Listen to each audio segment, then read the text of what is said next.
If you're in your 30s and trying to step into a wealthy lifestyle, you need to listen to this story. And if you like what you hear, let me know in the comments if you want more stories like this. There were two women. Both were smart, both were hardworking, both wanted more than just getting by. But one lived an entire life afraid of making the wrong move. Let's call her Survival Sabrina.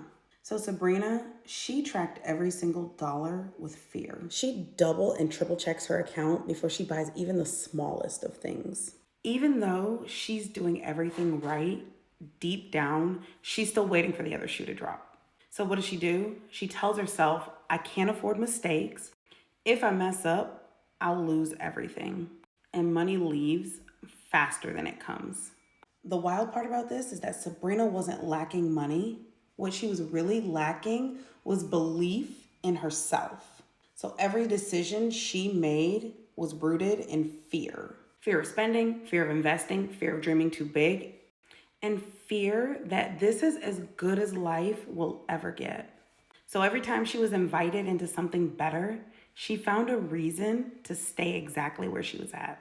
Because survival feels safer than opening the door to opportunity. But now, let's talk about Overflow Olivia. Olivia, she had the same job, the same bills, and the same starting point. But she chose something different. She decided that wealth wasn't a number, it was an identity. So what'd she do? She trusted that when she spent aligned with her goals, money would return. She didn't shrink when life happened, she adapted. She didn't say, what if this doesn't work? She asked, what if this is exactly what changes my life? Here's the thing that Olivia understood. Money is not the provider. She understood that her source was God. And because God is inside of her, she knew that money will respond to who and what she believes she is, according to his word.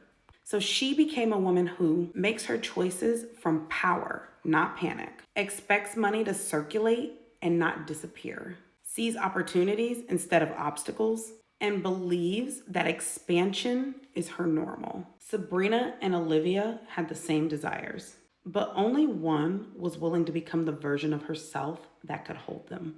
And that right there is where most women stay stuck. And it's not because they don't have enough money, it's because they still believe that there's someone who doesn't deserve more. The woman that you are today is the woman that's creating your financial future. And if your identity is tied to fear, then guess what? Your bank account is always going to reflect fear. But if your identity is rooted in overflow, your bank account will expand to match her. So here's the real question. Are you choosing the version of you that's scared or the version of you that's ready? If you're ready to stop living like Sabrina and start living like Olivia, your first step is seeing exactly where your fear has been making your money decisions for you. And that's why I created the Money Mirror. It'll show you the identity that's keeping you stuck in survival mode so that you can finally shift into the wealthy woman that you were always meant to be. Grab it now. The link's in my bio. Because your overflow starts with who you believe you are.